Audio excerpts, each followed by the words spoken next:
flights heading into JFK and Newark.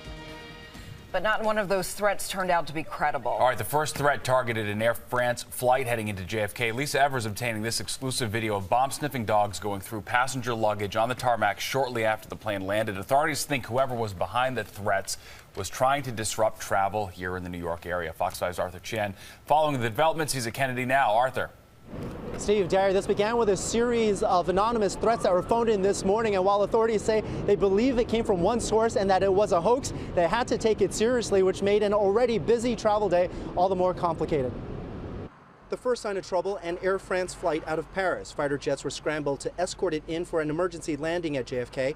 The caller said chemical weapons were on board multiple inbound flights. Nervous moments for passengers. They said they have a threat. The police come in to inspect the airplane. We got down on the ground and we get to verify our luggage. Emergency crews swarmed the aircraft. Passengers were released, taken off directly onto the tarmac nearly 2 hours later when a second aircraft, a Saudi plane from Jeddah, also made an emergency landing, also isolated and searched. Then a third aircraft inbound from England was flagged, then radioed that there was no credible threat and eventually cleared to land without incident. Sources wondered if the threat was meant to disrupt air travel on a busy travel weekend. Nevertheless, every precaution was taken. We just have to follow the security procedures, and we didn't know about the chemical weapons or anything. We sit 1 hour and 55 minutes in the plane, and we see a lot of police, a lot of ambulance, a lot of very big problem, very hot, and they take us here.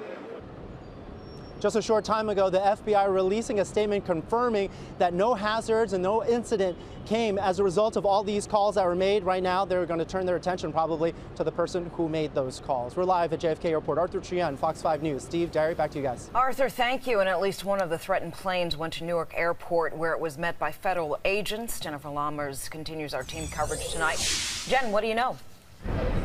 Yes, Stephen, Derry, so we are told this information just coming in that there were a total of 3 planes that were searched and screened here at Newark International Airport. We're also just getting in some information from United Airlines. They say at least one plane was definitely threatened coming into Newark Airport. This individual had called in a bomb threat, and as a precaution, passengers on board that flight were deplaned. This is Flight 63 coming in from Madrid.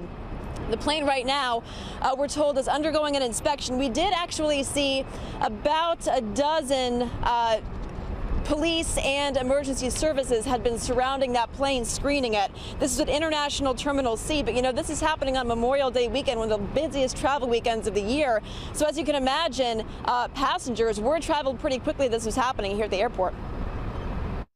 They've got to err on the side of caution. The precautions that the government takes, the precautions that the TSA takes are certainly worthwhile. Well, I'm glad I didn't know until now. Yeah. But I had no idea. It doesn't make me feel very good. Oh, that makes me feel not safe. United Airlines, we're told, is working with authorities on this as the FBI continues its own investigation. Reporting live from Newark Airport, Jennifer Lammers, Fox 5 News. Stephen, Derry, back over to you. All right, thanks, Jen.